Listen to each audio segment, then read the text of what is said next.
Good morning दोस्तों। Conditional sentence के part 2 में आज हम टाइप 2 पढ़ेंगे इफ़ क्लोज में पास्ट टेंस में। ठीक है, if clause in past tense. तो इसका जनरल स्ट्रक्चर क्या है? जनरल स्ट्रक्चर है इफ़ प्लस में simple past, were, would plus में फर्स्ट फॉर्म। अब ये स्ट्रक्चर तो ठीक है, बुक्स में भी मिल जाता है और हमने अक्सर पढ़ा भी होगा स्कूल टाइम में। ठीक है, बट मेन जानते हैं इसमें क्या है, सेंस क्या कह रही है। अगर प्रेजेंट में एक ऐसी कल्पना की जाए, ठीक है, अभी हम कोई कल्पना करते हैं जो, और वो कल्पना जो पूरी नहीं हो सकती है, ठीक है जी, उसे सेकंड फॉर्म या कोई मेन वर्ब ना मिलने पर वर लगाकर इफ क्लोज में लिखा जाता है। अब ठीक है जी, ये क्या कह रहा है? ये कह रहा है कि प्रेजेंट में हम कोई कल्पना करें जो पूरी ही नहीं हो सकती है, तो उसको सेकंड फॉर्म या कोई मेन वर्ब ना मिलने पर वर लगाकर इफ़ क्लोज में लिखा जाता है। जो इसके बारे में मैंने पहले वाले टेंस में बता भी दिया था, बाकी एक बार दोबारा देख लेते हैं। जैसे कि कल्पना क्या की जाए, अब जैसे कि आई एम ए बॉय, बिल्कुल ठीक है, मैं एक लड़का हूँ। If I am a boy, तो यहाँ पे ये कल्पना कर रहा है अगर मैं एक लड़का होता, तो मतलब क्या है, ये एक लड़की है। ठीक है, तो यहाँ पे इसको हम ऐसे नहीं लिखेंगे इफ़ क्लोज में if I am a boy, नहीं, हम इसको लिखेंगे यहाँ पे if I were a boy. ये कल्पना तो पहले का जब पैदा हुआ तब की कह रहा है ना, अगर मैं जब पैदा होता तो अगर मैं लड़का होता, ठीक है, लेकिन ये एम में प्रेजेंट में यूज़ कर रहा है, नहीं। अब यहाँ पे मेन वर्ब क्या है हमारी? मेन वर्ब तो यहाँ पे वर है। अब यहाँ पे सेकंड फॉर्म, यहाँ पे हमने ऊपर जो देखे कि भी सेकंड फॉर्म या कोई मेन वर्ब ना मिलने पर, यहाँ पे मेन वर्ब नहीं मिल रही है तो हम वर लगाकर इफ़ क्लोज में लिखा जाता है। तो यहाँ पे मेन वर्ब नहीं है हमारी, तो एम की जगह क्या आएगा? वर आ जाएगा। अगर मेन वर्ब होती तो उसकी सेकंड फॉर्म कर देते पास्ट में, तो यहाँ पे क्या आ जाएगा? इफ़ क्लोज में आई वर ए बॉय, क्योंकि बचपन से पैदा हुआ तब ही लड़का होना था ना, अभी तो लड़की है, तो उसको हम ऐसे लिखेंगे। ये हमारा सेंटेंस रहेगा। मुझे लगता है इसको थोड़ा सा मे भी मैंने अच्छे से नहीं बताया हो, लेकिन इतनी सी सिंपल सी बात जान लो कि एक तो स्ट्रक्चर, दूसरा ये कि भाई प्रेजेंट में हम कोई कल्पना करते हैं कि भाई अगर मैं ये चीज़ होता, तो मतलब उसको होने के लिए पास्ट में जाना पड़ेगा ना। पास्ट में जाने के लिए क्या है? अब यहाँ पे ये लड़की है और ये कह रही है कि if I am a boy, अगर मैं एक लड़का होती, लेकिन नहीं है, वो नहीं हो तो वो कब होती लड़का? वो जब पैदा हुई तब लड़का होनी थी ना। तो अगर वो लड़का पैदा होती पर नहीं है, तो यहाँ पे हम इसको स्ट्रक्चर में कैसे यूज़ करेंगे? If I were a boy, क्योंकि यहाँ पे हमें मेन वर्ब ना मिलने पर हम वर का यूज़ कर रहे हैं। आगे देखते हैं। नोट, अगर वर्ब हो तो सेकंड फॉर्म, और अगर वर्ब नहीं है तो इज एम आर की सेकंड फॉर्म वॉज और वर में से केवल वर का यूज़ करते हैं। ठीक है, अब यहाँ पे वॉज का यूज़ नहीं किया है, वर्ब का यूज़ किया है। मान लो मेन वर्ब नहीं है हमारे पास, अगर वर्ब हो तो सेकंड फॉर्म, ठीक है, और अगर नहीं है वर्ब तो इज एम आर की सेकंड फॉर्म वॉज वर, और वॉज वर में सिर्फ वर यूज़ करेंगे। ठीक है, जैसे कि if I become a girl. अब यहाँ पे बिल्कुल ठीक है, ये सेंटेंस हमारे जो वर्ब है वो बिकम है, वो सेकंड फॉर्म में यूज़ हुई है, बिल्कुल ठीक है। ठीक है, इफ़ है, इफ़ क्लोज में सेकंड फॉर्म यूज़ हुई है, इफ़ ए गर्ल, बिल्कुल ठीक है, ये सेंटेंस कोई गड़बड़ नहीं है इसमें। जैसे ये एग्जांपल है, if I become a child again, तो यहाँ पे इफ़ क्लोज यूज़ हो रहा है, बिकम ये हमारी जो वर्ब है ये सेकंड आएगी, तो सेकंड नहीं है ये हमारी, तो इसको सेकंड कर दो, यहाँ पे हो जाएगा became. If I became a child again. ठीक है, अब जैसे ये है if I am a bird. अब यहाँ पे एम मैंने आपको बताया इज़ एम आर आ जाए तो वहाँ पे उसकी सेकंड फॉर्म क्या बनेगी? वॉज वर, और वॉज वर में हम सिर्फ वर यूज़ करेंगे, तो एम की जगह क्या आ जाएगा? Were. If I were a bird. तो इस तरह से इनको समझना है अपने को। बाकी ये एग्जाम्पल है, इफ़ आई बिकम, बिल्कुल ठीक है, इफ़ क्लोज के साथ सेकेंड फॉर्म।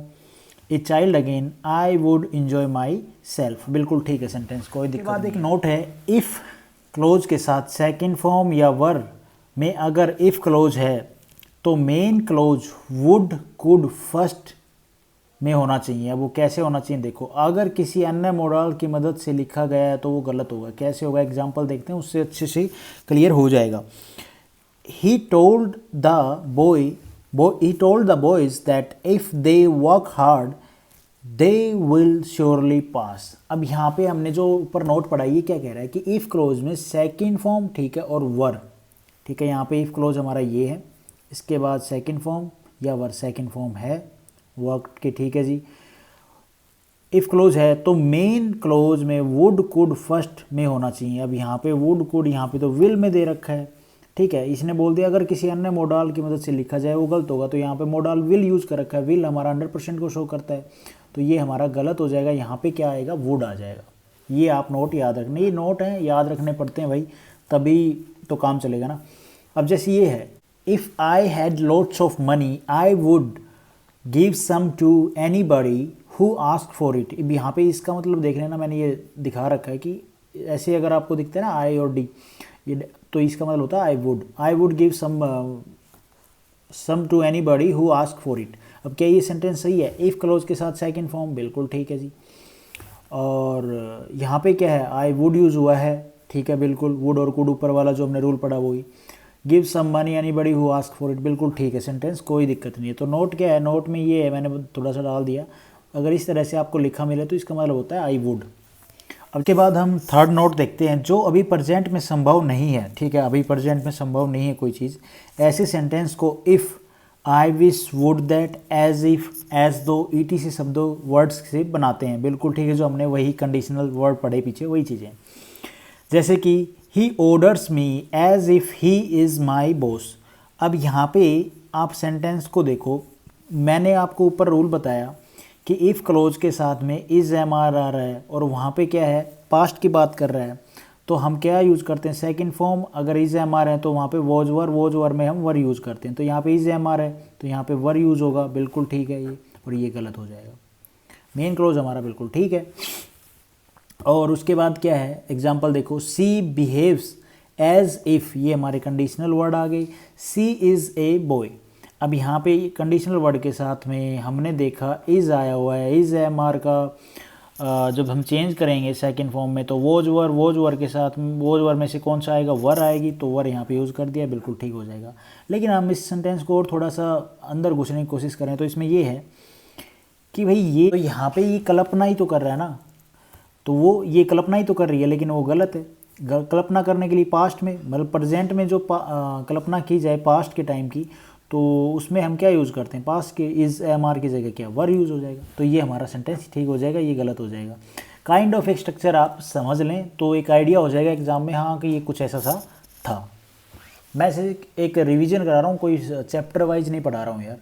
एक रूल्स हैं, वो रूल्स थोड़े रिवाइज हो जाएँ तो थोड़ा सा क्लियर हो जाए। फोर्थ नोट, अगर पास्ट में जो पहले हो चुका है, ठीक है, एक एक्शन पहले हो चुका है, उनको कंडीशनल सेंटेंस में बोलें तो दोनों में सिंपल पास्ट के रूल का प्रयोग होगा, दोनों में सिंपल पास्ट का यूज़ होगा।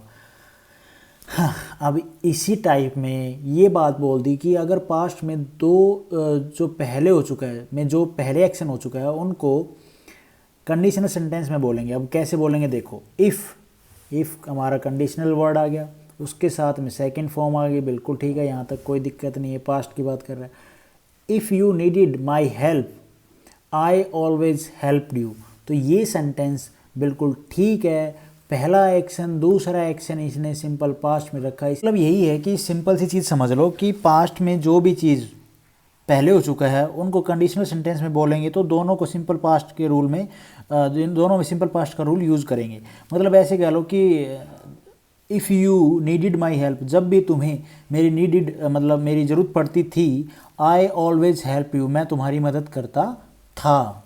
तो मतलब पास्ट की बात कर रही हैं, दोनों सेंटेंस में, दोनों सेंस में पास्ट की बात हो रही है, ठीक है। तो ये चीज़ आपको थोड़ा सा देखना पड़ेगा, सेंस भी देखनी पड़ेगी सेंटेंस की, उसके अकॉर्डिंग हम सेंटेंस को थोड़ा सा समझ सकते हैं कि हाँ ये ठीक है या गलत है, एरर क्या है इसमें। उसके बाद ये देखो, if I got profit I always shared it with you. अब यहाँ पे हमारा इफ़ कंडीशनल वर्ड आ गया, गोट, ठीक है जी, profit, I always shared second form, simple past में ये यूज़ कर रखा है इन्होंने, तो ये बिल्कुल ठीक है हमारा इस रूल के अकॉर्डिंग। तो बस एक रिवीजन मारना था, वो हो गया है। जब प्रैक्टिस सेट लाएंगे मैं भी थोड़ा सा और क्लियर करने की कोशिश करूँ जितना मुझे पता है भाई। तो यही था हमारा कंडीशनल सेंटेंस का second type. Thank you for watching this video. अगर वीडियो थोड़ी सी भी आपको लगे ना कि हाँ पता चला है तो लाइक करो और चैनल को सब्सक्राइब करो भाई।